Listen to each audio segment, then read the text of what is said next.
మనం కూడా ఒక క్రైస్తవులుగా ఉన్నాం, క్రైస్తవులుగా జీవిస్తూ ఉన్నాం.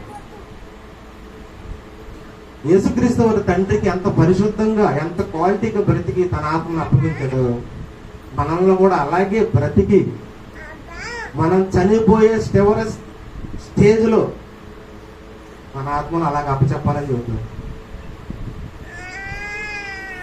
నిందారహితం అనేది నిష్కలంకంగా ఉండాలని చెప్పి,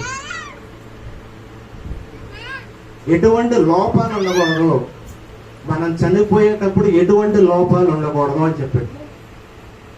మనం ఎప్పుడు చచ్చిపోతాం మనకు తెలియదు, సావు అనేది ఎవరికి తెలియదు. మనకు తెలిసిద్దా? నేను ఎప్పుడు చచ్చిపోతాను నాకు తెలిసిద్దా?